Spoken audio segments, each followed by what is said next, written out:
years ago, and out of all the speakers over all the years that I've hired for my companies, there's nobody that truly touched the heart and soul, which really kind of directed the vision of where I went with my company. You know, I think you can be logical about things, but when it touches your heart and there's emotion involved, it absolutely changes things. Michael Aun's column, Behind the Mic, has appeared in newspapers, magazines, and other periodicals for the past 40 years. He is an author of 10 books. In 1978, he won the World Championship of Public Speaking for the Toastmasters International. In 1983, he earned the Certified Speaking Professionals designation by the National Speakers Association. In 2000, he was named to the National Speakers Association Speakers Hall of Fame. In 2010, he was selected as a legend of the speaking profession by the Veterans Speakers Retreat. He is the only living speaker in the world to have all 4 honors. He is also a member of the Toastmasters International Speaker Hall of Fame. May I present to you Michael Aun. Good to be back with you. Nice to meet all of you. I'm going to rush a 2-hour presentation into about 50 minutes, so stay with me. As the great Italian philosopher Barra, Yogi Barra, as he once said, the trouble with the future is it ain't what it used to be. This is what's going on in your industry. Constant state of change. In fact, it is the thing that is the thing in your industry. You know, if you were one of 1 million people in China, how many of you would be? It'd be 1,400 of you. If you were, because China is now the #1 English-speaking country in the entire world. The changes that are going on internationally, 25% of India's population has the highest IQs and is greater than the entire student population of the United States. Trouble with the future is it ain't what it used to be. Top 10 in-demand jobs in 2017 did not exist in 2004. We're preparing kids for things that don't exist using technology that is yet to be invented to solve problems we don't even know we have yet. Because the trouble with the future is it ain't what it used to be. Now, the nice thing is you're on the cutting edge of this.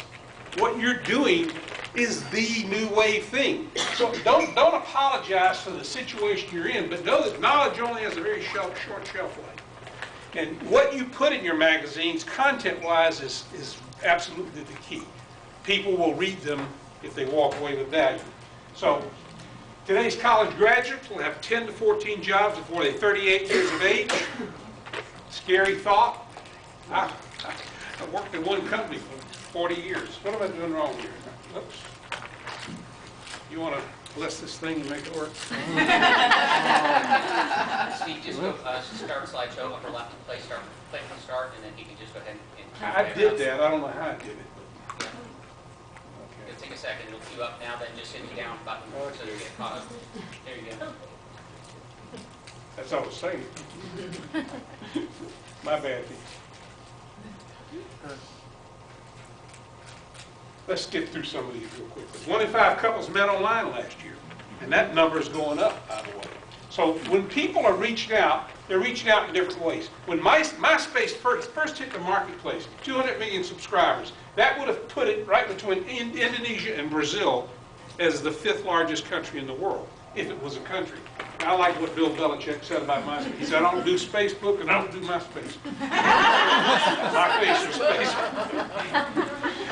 Broadband internet penetration, you would think that we're on the cutting edge. We're 19th in the world. So a lot of things are going on around us that we need to learn from. I was in India several years ago. They don't even have telephone lines there. They just skipped that whole step and went right to wireless. Oh, wow. Why not? They were so far behind anyway. So Google had 2.7 billion hits in 2006. By this year, 2017, that's grown to 1.2 trillion worldwide. That's 3.5 billion searches a day, 40,000 queries a second. The trouble with the future is it ain't what it used to be. What did we do before Google? I mean, these are good questions to start raising. First text message was sent in December of 1992. The number of text messages today will exceed the population of the entire planet, just today. So we're moving at a pace that is accelerating more and more. To reach an audience of 50 million people, it took this device 38 years, this one 13 years, this one 4 years. The iPod did it in 3 years, Facebook 2 years, and Twitter did it in 6 months. This is the pace of change. Nobody fought this more than me. I'm a dinosaur. Okay, let's get that right out of the way. There were, in 1984, 1,000 internet devices. That has now grown to 20 trillion estimated worldwide. Everything's changing. Constant state of change. 540,000 words in the English language. That's 5 times as many as it was in Shakespeare's day. Trouble with the future ain't what it used to be. 1 week's information in the New York Times is equivalent to the same amount of information a person would have had in their entire lifetime in the 18th century. But theirs would have been more accurate than the New York Times. We have new technical data changes every 2 years. If you got a child in tech school, before he or she graduates, the stuff they learned in the first year will be obsolete by the second year. That's how fast things are moving. 2018, computers will exceed the capabilities of the entire human brain. By 2049, a little $1,000 computer like the ones we're looking at here will exceed the capabilities of the entire species. This is how fast things are moving. Before I get done talking today, there'll be 67 babies born in the United States, 274 in China, and 345 in India. Trouble with the future. It ain't what it used to be. So this constant state of change, well, today's good news. Make no mistake, the economy does impact you. Many of you talked about it when you stood up. But as Sharon pointed out in her opening remarks, new tools to sell more ads. That's what you'll be exposed to this week. Trust, faith, acceptance. Hear me on this. Trust, once it's violated, negates a relationship. So the trust you have with the people you do business with is critical. And that's all about listening. And showing up. That's probably the most important thing on the list. Just show up. Just do the job. Be there. And so many people don't understand that. And get smart people around you. People who are much smarter than you. Learn from each other. The stuff you share with one another will exceed whatever Pat and the rest of you can share. That's where the method, you're on the firing line. You're in the trenches. You know what you face every day. And you can bring that to the attention of another person. Get that new look to the magazine going. It's always about that. And content driven. You must bring value. Now my gift to you today, if you go to online.com, there are literally thousands of articles that appear there. Steal what you wish. That's why they're there. Cut, paste, edit. Just do it.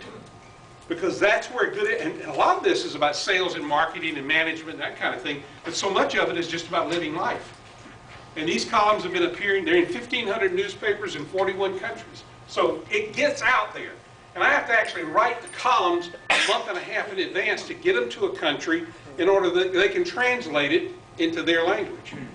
And I don't know how they figure out my redneck, but so take advantage of that. All I ask is that when you run something, please send me a copy. I'd kind of like to have it for my archives.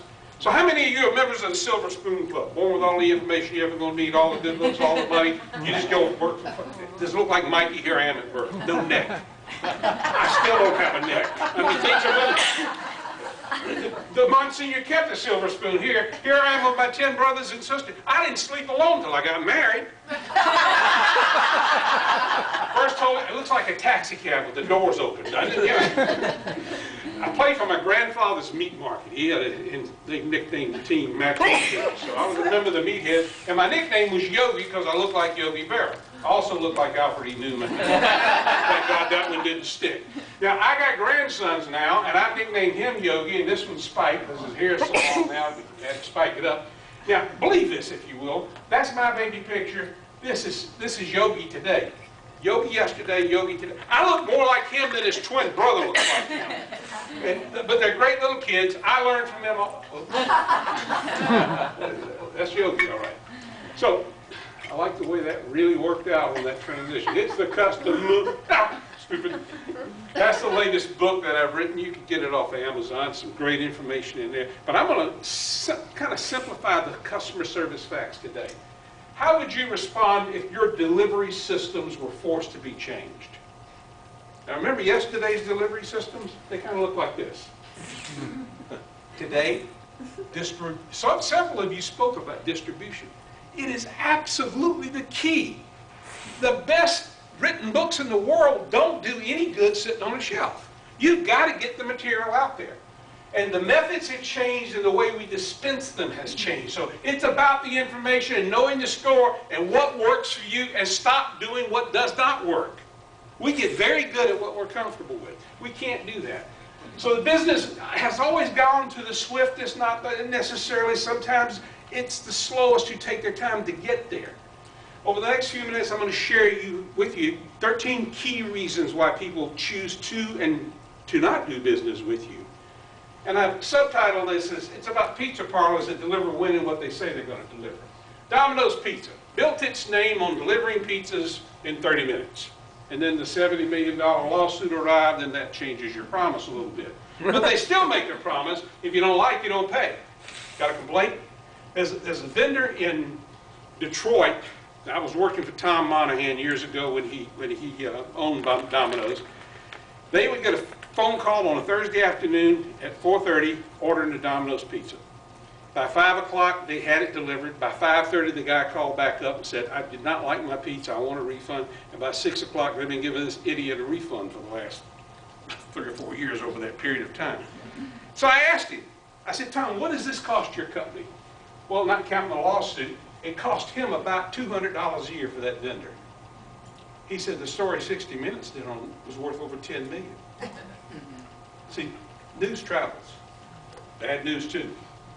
It's worth all that advertising. My grandfather put it this way. I called him my jiddi. That's an Arabic word. I'm of Lebanese descent. We never win any wars, and we always stop and pick up the lumber when they blow up the bridges. We're peddlers. We resell it. What can I say? But he says, promise them a lot and deliver more. He used to call me hayati. A word translated means, you are the breath of my life. Isn't that a beautiful expression? Your children, your grandchildren, they in fact are your hayatis. And these are my hayatis. And there's some others in the group too. I got 2 little granddaughters. My buddy Joel Weldon puts it this way. He says, find out what everybody else is doing, then don't do it. I'll be simpler. Find a way to be odd. What makes you different? The very nature of what you publish is one of the things that, principally what makes you different. Make no mistake about that. But Jenny used to always say, give them a baker's dozen. Promise a lot, deliver a little more. Give them, and look for the hole in the wall. Where are the vacancies out there? Where are the things that are that can be changed that you can control? And I'll give you a couple examples here. Mom and pop pizza vendor out in Denver. They were having trouble competing against Domino's. Back when there were yellow pages, y'all remember those phone books? And Domino's was killing. They'd buy the biggest ad in the phone book.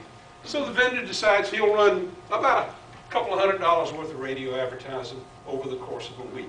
And the ad said, bring us the full-page yellow page ads of Domino's Pizza. We'll give you 2 for the price of 1. Yeah. Now, I don't call that ethical, but I thought it was kind of cute that they found a problem and they found a way to solve it. And that is really the key. We used to do it in the real estate business. I owned a real estate company back in South Carolina. I also owned a restaurant. Best year I ever had in that, I lost $60,000. Where's the other one that went down that road? Bless me, Father, I did sin. But we used to, back before they had the computers, and this was back in, handwritten note days, okay? We'd send out cards, advertising, we can sell your home. Now, we knew that they threw it out. So 30 days later, we'd crush that card up, put it back in an envelope, put their name back on it, and write at the bottom, this is very important, don't throw it out again. Drives them nuts. Go in their mouth. But I'm saying, be creative. Find different ways. Find a way to be odd. There's nothing wrong with that. So the 13 reasons why people talk to you or don't talk to you. Dissatisfied customers talk. Guess what? They pass out bad news faster than you can deliver it. They tell 10 other people about their bad experience, and 12% are telling 20 people. I know some of you taking notes. Patrick's got this. I don't know how he gets it out, but you can make it available to them. One of the boxes they call it on, interweb. 12% tell it to 20 people. Fact number 2, satisfied clients, they talk as well too. Here's the problem. They only tell about 5 people about their positive experience. So what's happening? Bad news is traveling what? Twice as fast as the good news. All right, fact number 3. It costs 5 to 10 times more money to fix a problem than it does to do it right the first time. They are just look at all the nonsense that's going on with United right now. I cannot believe the stuff. I was where was it? In Chicago. We were connecting to go to Maui. And I'll say a good story about United. This guy was just reaming this poor lady out, just giving her a hard time. I want to be on that flight, blah, blah, blah. And it was snowing outside. All right, come on. It was the weather.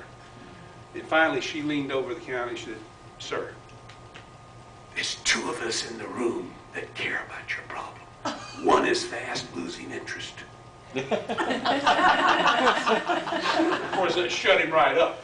But the point I'm making is she couldn't affect the weather, and that plane wasn't going to leave whether there was a spot on it or not. So here's a rule for you. Clients don't know what they don't know. We have to ask questions. Who, what, when, where, why, how questions. Open-ended questions that demand a rhetorical response. Not did, would, could, should, or may. Those require a or an And if you give an or question, you got to have a follow-up question. But you can't find out what their problem is unless you're investigating. I love what Yogi said about it. Don't ask a wrong question. See, that's what Hillary did when they're polling. She asked wrong questions, only to people that were supporting her. They did not ask questions of others, or they would not get answers from others. That's what lost her the election, was poor polling. They started believing their own press. So don't ask the wrong question. Here's an interesting fact. Tom Peters, who's also CPA Speaker Hall of Fame, he says only $2.58 a year is spent on the average employee in this country. $2.58 on customer service training. Well, that should tell you if you pay peanuts, you get monkeys. If you don't train people, you're going to get what you got to surround yourself with people that are going to get the job done. Fact number 4, 20 customers are unhappy with your service, 19 won't bother to tell you, 14 of the 20 will simply take their business elsewhere. Pretty simple, pretty clear. Trust, as I stated earlier, once it is violated, it negates a relationship. So you got to promise a lot, deliver more. It's about you taking a leadership role in the problem-solving process. Dizzy Day, the great baseball player, said, when you done it, it ain't bragging. So go out there and do it so that you can brag. To me, that's the key. Now, there are 11 key questions to raise in the interview process before you basically engage a client. Number 1, have I identified their problems and do I offer a solution that will work for them? When you promise something that you cannot deliver, then you've overpromised and underdelivered. Do I find solutions in unusual places? Look for the odd place. Distribution, to me, in my limited knowledge of your world, is about all you're about, among other things. When they start seeing your magazines everywhere, then people will want to be a part of it. So distribution is key. Know that there are no new ideas, just new ways to solve old problems. So don't be afraid.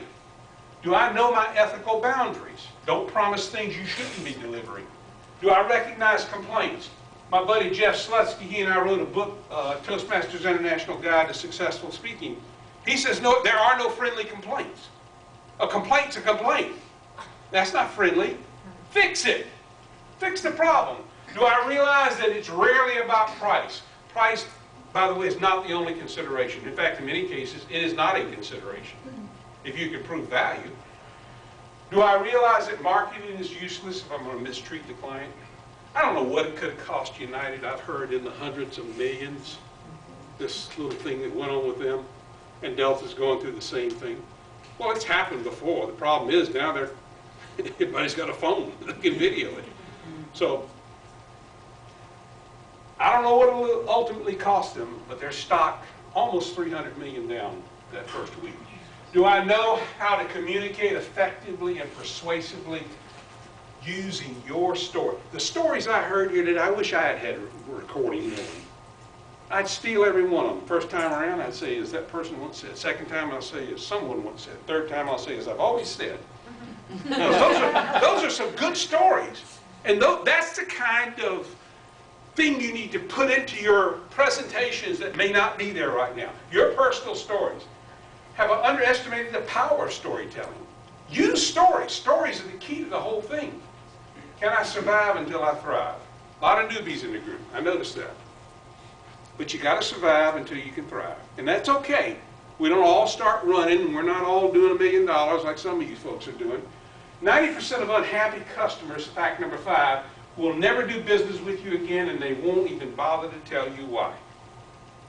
Now, it hurts when you lose things and don't know you. How can you fix a problem if you didn't know you had one? So constant contact, being in touch with them. What can I do to make it better? Clients are looking for solutions. Don't use the post office mentality. Get behind the yellow line. And they are so hard about that. I've noticed my post office is actually starting to get more friendly lately. Of course, I'm usually the only customer in there, and you waited on right away now, thanks to all this other stuff. So engage. Keys to engagement. There are 5 of them. Good fact behind it. When you're in there, ask personal questions about them and their family. Make notes. And then bring that up in a return visit. Know the client. Speak the client's language. Understand their problem. Understand the differences. And have a no-fail return visit. How do you do that? Just with what I just said. Say something personal to them. How's your husband doing? I noticed the kid graduated. Have a big party? Whatever it was that they said. That means going a little deeper than the average thing that we would do typically. Fact number 6, 96% of dissatisfied customers don't bother to complain about poor service. They figure why bother. Technical Assistance Research Program, which is a Washington-based think tank, did some research on this. They came up with 3 reasons why people don't bother to complain. Number 1, it's not worth their time. Number 2, you aren't listening. Number 3, you won't respond. Stick all that into the computer, it comes back smelling like this. You'll do okay if you just handle complaints. Handle the problem. Make good on it. Make good on the complaint. When it comes to a client changing from one vendor to another, get this, service, 5 times more important than any other single issue. 5 times minimally more important than any single issue. Price, price, price. Everybody talks about price as if it's something relevant. It's about value, it's not about price. And when price is the only consideration, you're just a commodity. You know, it's just cheapest comes along. Price is a double-edged sword, though. Sometimes it'll backfire on you. And don't blindfold your clients by putting it into a price situation that's going to come back and bite you at a later point. Let the client win. So, you know, I've been married for 43 years. Anybody else been married in the room for a long time? I learned years ago, be wrong in order that she might be right. Notwithstanding the fact that she's always right. I learned, I'm not going to win this fight. You guys, women, come on, give us a half a break. Happy wife, happy life. So, yeah, there it is. And I've learned, be wrong in order, because she usually, the fact of the matter is. All right, so beware the weaves that we webbed. Okay, the 5 keys to the engagement. Number 1, set up the rules in advance. This is what I'm going to do for you. Number 2, bring up those rules often and with passion. Number 3, the client shouldn't expect a remedy for what you're not part of. Discovering the process is a key. Discovering the problem. Number 4, produce and expect value for value. That's fair. So sometimes you have to fire a client. You ever had some of those? Yes. They're not worth it. Fire them, move on to the next one. But make sure you know the reasons why you do that before you do it. Fact number 7, in most industries, the quality of service you render is one of the few variables that will distinguish you from the competition. Fact number 8, first 30 seconds of call or meeting sets the tone for the remainder of contact. Last 30 seconds are critical to establishing lasting rapport. Does that mean again? I keep hitting something here that causes that. Yeah. That's escape. Oh, that's great. Put it right there at the Play top. through that one. Slide the Just hit this little bottom icon and just go back up. Okay, which one? Go to the right. And that'll come back. Right there? That one. Yeah, I keep knocking it off. Questions in the back. Oh, there you go. Thank you. Yeah, thanks. Folks, you get one opportunity to make a first impression. That really is what it boils down to. Know that your clients are satisfied with your efforts, and they'll tell others. Key thing, dress the part. I can't believe, I was on a platform a week or so ago. The guy's up there in a torn t-shirt, blue jeans that are torn. I show up looking like this. I'm old school, I'm sorry. And this guy's earning 25 grand a presentation. And I'm saying something's wrong with this picture. What am I doing wrong here? Then I stood up to deliver the speech. They all had on torn t-shirts and dirty jeans. I was the problem. He knew his audience. I obviously didn't. So sometimes we've got to admit when we're wrong about things and fix it. So what you see in the mirror is what you get. I kind of prefer to dress the part when I'm doing these things because perception is never neutral. What they see is what they think they get. And they're buying you as much as they're buying anything you're selling. So a good question to ask if you're on trial this morning for being guilty of whatever it is, would there be enough evidence to convict you? Seriously, raise those questions often because perception is reality. I had my kids on commission when they were young. I have 3 sons. I had twin sons and a third son. And we used to have these charts. You know, I charged them to live in my home. Well, we didn't believe in allowances. The allowances work like this. If there's enough food left over, you get to eat. If there's an empty bed, you get to sleep. That's the way it works. I charged them $248 a month to live in our home. That's just how we did it. But we gave them the opportunity to make money. I finally got tired of this nonsense. I got stuck with the accounting, and that ain't mine. So I went to the bank. I got $1,001 bills, took them down to my printer. I said, paint some glue on the edge. Now I just tear one off and get it. So we're on the pay-as-you-go system. But we also had another deal. If they had over $500 in their checking account, and I started them on quick and early, if you got over $500 in there, I confiscated it. Corey looked up confiscate. Dad, you're not taking my money. Well, then you got to invest it. He says, okay, how do you do that? I said, well, what do you care about? He said, okay, I've been reading your Wall Street. I don't read my Wall Street Journal. I take it to impress the mailman. I said, I've been looking through your Wall Street Journal. They got a lot of stuff in there. And also watching the news, CNN's got a pretty good program. I'm sitting there saying to myself, this kid's 7 years old. Why is I'm feeling weird about this already. So I said, okay, you want to buy some stock? I got it. Yeah. I said, well, what do you want? This is back in the 80s. He said, how about Walmart? Wow. Good stock. I said, I had to ask Corey, why Walmart? You ready for this? You tell me perception is not reality? He said, 2 reasons, Dad. Number 1, the toy department's always well stocked. Number 2, the parking lot's full. Wow. Metaphorically speaking, is your toy department well stocked? Is your parking lot full? You have to be something or someone that people want to be a part of. The title of my new book coming out is All I Want Out of Life's an Unfair Advantage.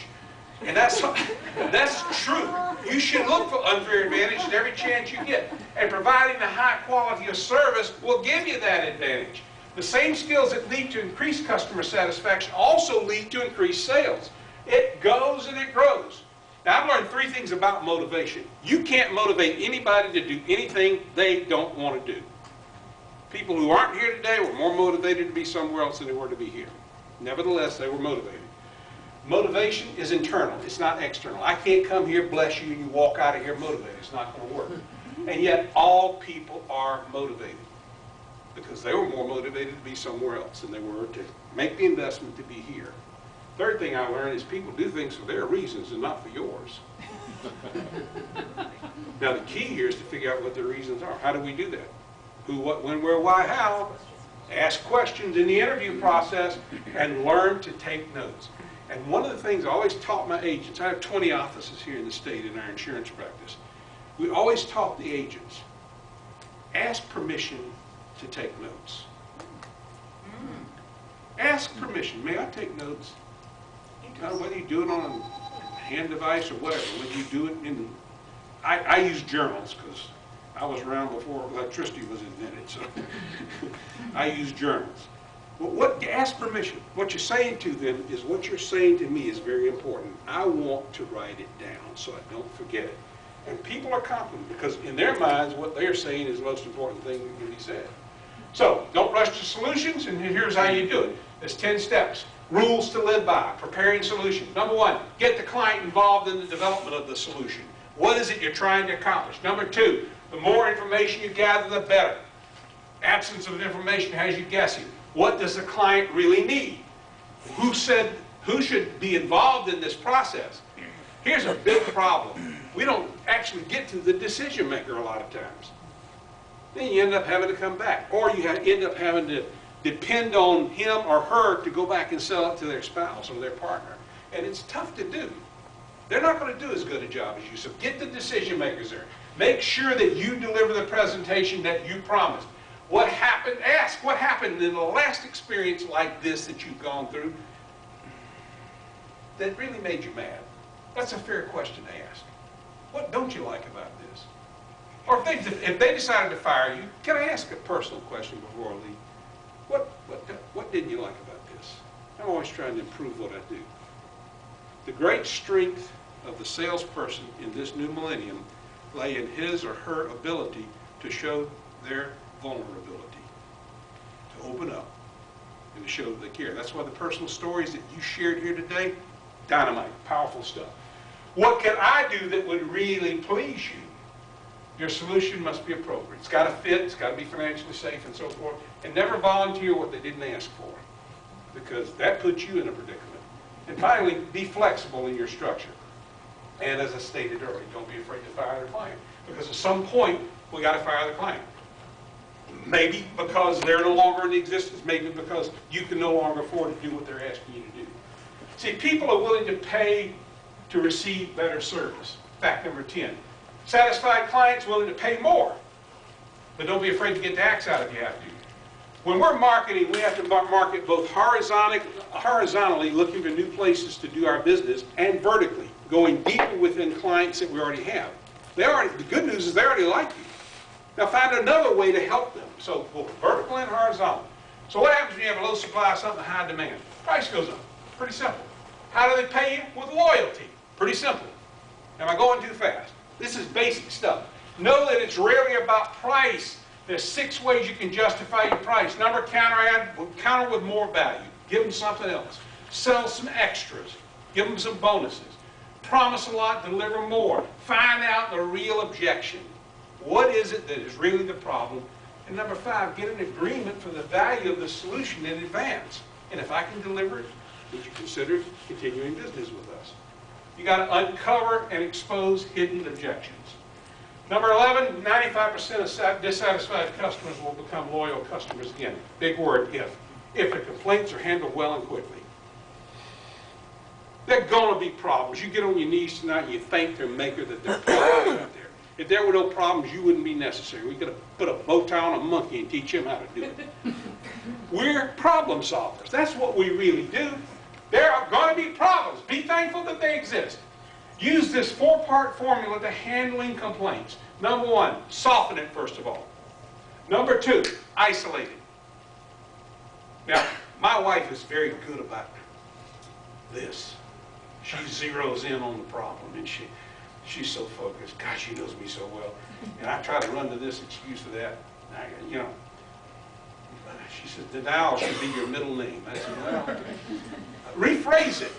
And she'll say to me something. Well, if what I hear you say is, and then she'll, that sounds kind of dumb. She says, that's the point I'm trying to make. What you just said was kind of dumb. And number 4, work toward a solution. So it's okay to have a problem. Just get it fixed. Let them know I'm not your enemy. We're in this together. There's a scientific fact about a boat. You can't sink half one. Turn the complaint into an opportunity. Find a way to get more out of less. And the marketplace today is very, very unforgiving.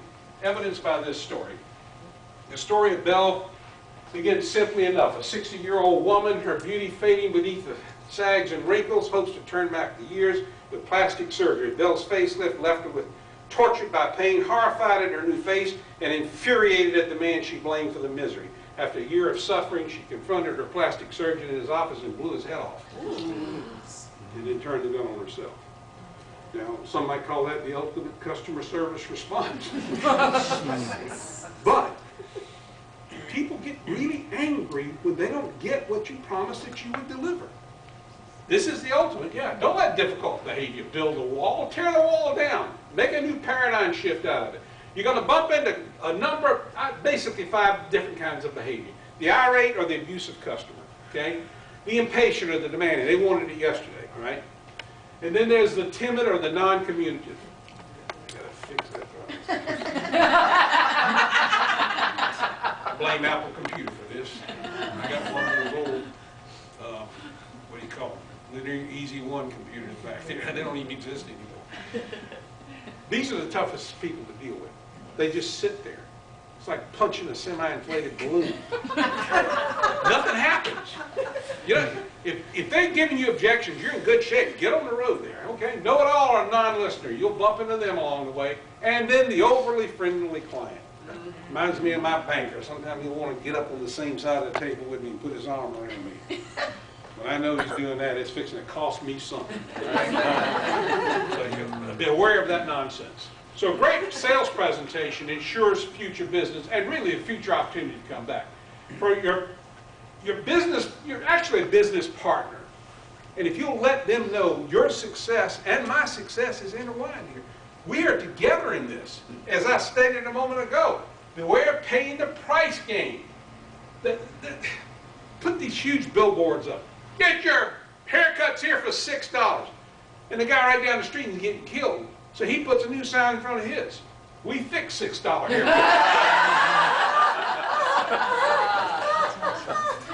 And it does exist. Trust me, it does exist. Price, they may lead with price, but quality is going to last about 3 weeks before they got enough hair to be cut again, and they ain't going back to that guy.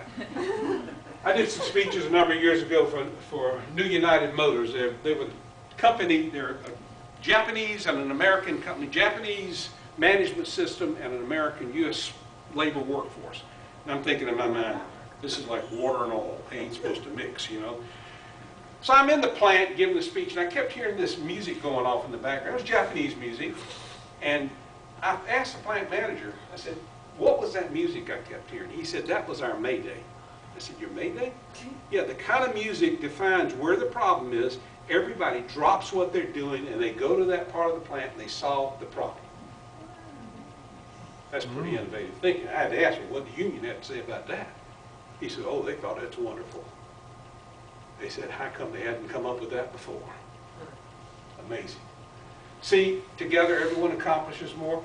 Look around you. There's so much talent in this room. You need to be talking to one another, not me. Half the boat won't sink. It just won't. You're in it together. Your success and your success are part of the same thing. You need to make them part. And what you share with others and bringing them up, you bring yourself up. Greatest company on the planet, Milliken & Company, Spartanburg, South Carolina. I did hundreds of speeches for them over the years. They used to have what were called a Pursuit of Excellence programs. And that's where I would go in with other speakers and we would speak to them. Milliken requires 40 hours of continuing education each year out of every single employee. And they pay for it. They require it. They got a program called the ECR program. The way it's called error cause removal. If you find an error, and in the old days you find something that was wrong with something and you told somebody about it, next thing you know you're on the chopping block getting fired. What Milliken did was they empowered their managers to go around with cash. And when they found something that would work, they'd pay them $100 on the spot. They rewarded that behavior. They looked for the bad, they fixed it, and they came out better. That 40 hours of continuing education has generated millions of dollars for Milliken. Chrysler buys all its seat covers, okay, made out of the stuff that Milliken does. And they used to come to them in this perforated thing like this, and then they got cut into these ovals, and the oval ultimately became the seat cover in a Chrysler automobile. Now that left Milliken with an interesting problem. What was it going to do with the floss in between the teeth? Milliken turned that into a $50 million a year rag industry, while Chrysler saved 19 to 21% in cost. Win-win. So what are you doing with the floss in between your teeth? Okay, if you're about to go to press and you got some open spots or something, why not think of an innovative way to try something new? Okay? Milliken turned that into $50 million a year. Just great, great stuff. This is the winner of the That's Not My Job award for the Arizona Department of Transportation. Oh. They painted over the roadkill. Now, how inept is this? I mean, not my job. Of course, it's your job. You don't have a job. I just fired you. Great client service leads to increased client satisfaction and more business. Pretty simple. Clients want these things: courteous treatment, efficient, effective, problem solving, and appreciation. Nobody takes the time to thank anybody anymore. I don't understand that. It's simple. As Yogi put it, 90% of this game's half mental. Well, banking people's half mental, for Pete's sake. 90% of your business should be half mental. That's the way it should be. Write a thank you notes. What goes in them? Number one, stay in touch with them. Send it immediately. A thank you note 6 months from now is an insult. Don't even bother. Stay in touch with the people. Visit with them often. Send them relevant update information. We teach our agents on your first visit, when you go into the client's business or home, you take the thank you note with you. It's a generic thank you note, and then you put a PS at the bottom of it as soon as you leave. If they bought something from you, you drop that in the mail thanking them for the business. You've heard of buyer's remorse, I think, haven't you? A lot of that kicks in the insurance industry. Well, if they get a thank you note the next day, damn, I was going to catch that. Now I got to commitment. My wife's sister is a centerfold. I know what you're thinking. Actually, my wife's first cousin, Gina Tomasina, was Playmate of the Month for Playboy magazine. We got a lot of those issues. My wife says, yeah, you got a lot of issues, all right.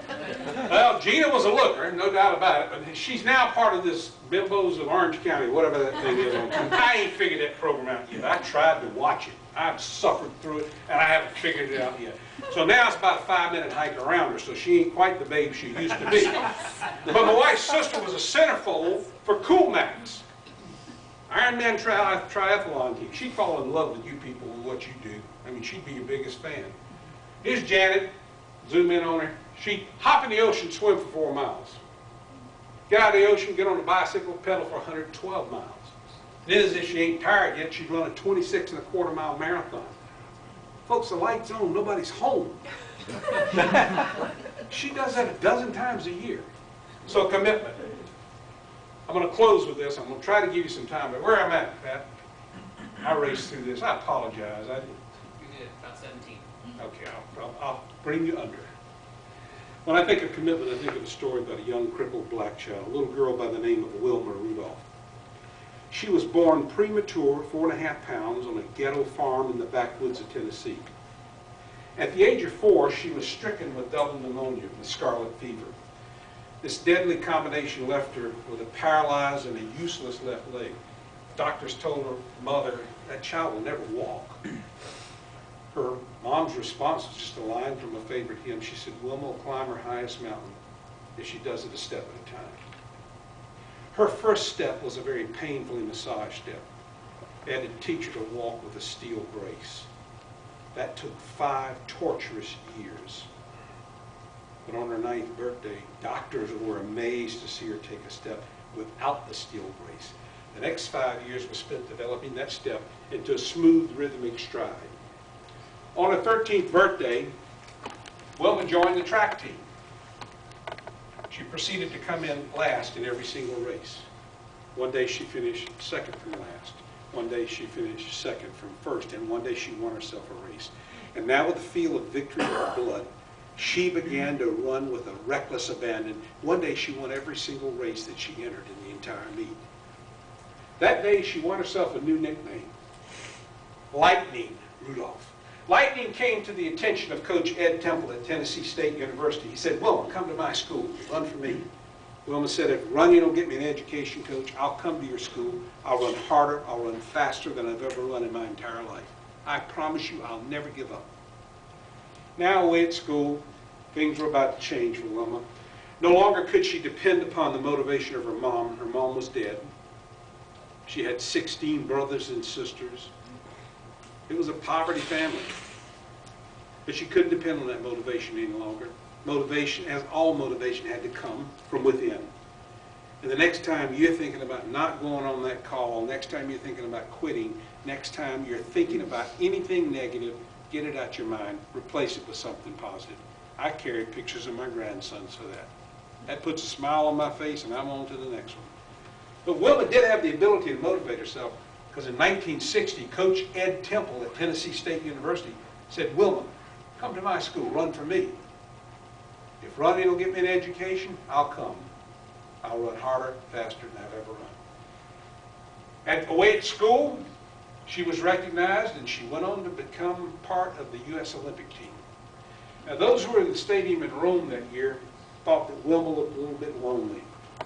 She walked with a noticeable limp, and they were asking the question aloud, what's she doing here?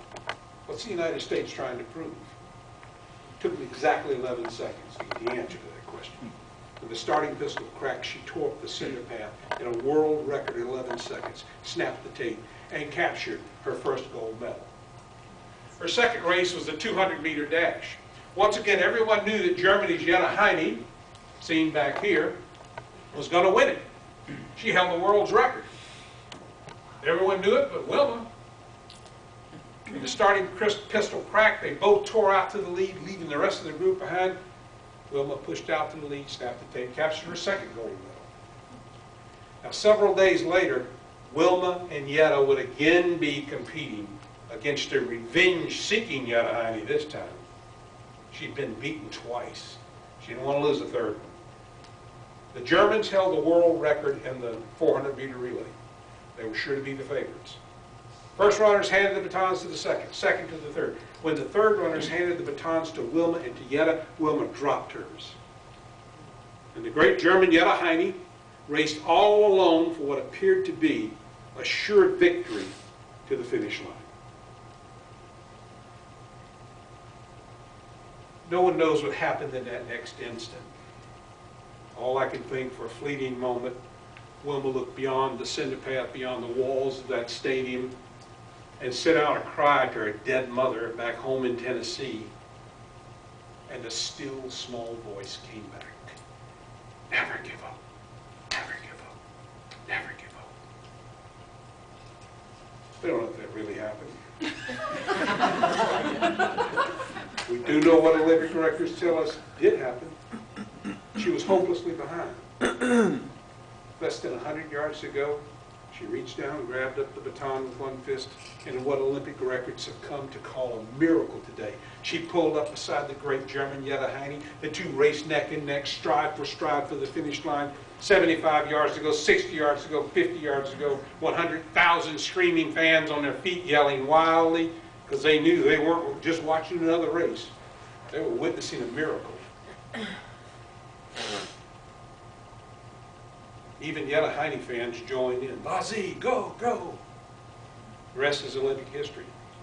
Wilma pushed out to the lead, snapped the tape, and captured her third gold medal, the first American woman in the history of the Olympics ever to have done so. My message to you here today is very simple. It's two words. Don't quit. Many of you said it. You said it before I had a chance to say it. That just reinforces my message. Don't quit. There'll be plenty of times when it feels good, plenty of times when you think you ought to do it. Let me close with this. It's the customer service prayer. You know, we Catholics collect saints. Every now and then we get one we didn't like. I did it again. That's all right. That's the last slide. He'll come back. We get one we didn't like. We had this guy, St. Christopher. He had attained what you might call sainthood tenure. A couple centuries under the belt. All of a sudden the Pope said, get him back in here. That's like a saint recall. I've never heard of that before. But we got a saint that we kept, and it was St. Francis of Assisi.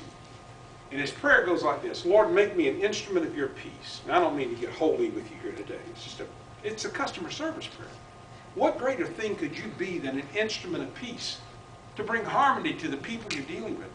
Where there's hatred, let me sow love. Where there's injury, let me pardon. Where there's doubt, faith. Where there's despair, hope. Isn't that what we do? We bring hope to our customers. Where there's despair, hope. Where there's darkness, light. Where there's sadness, joy. Prayer goes on to say, O divine Master, grant that I may not so much seek to be consoled as to console. To be understood as to understand. To be loved as to love.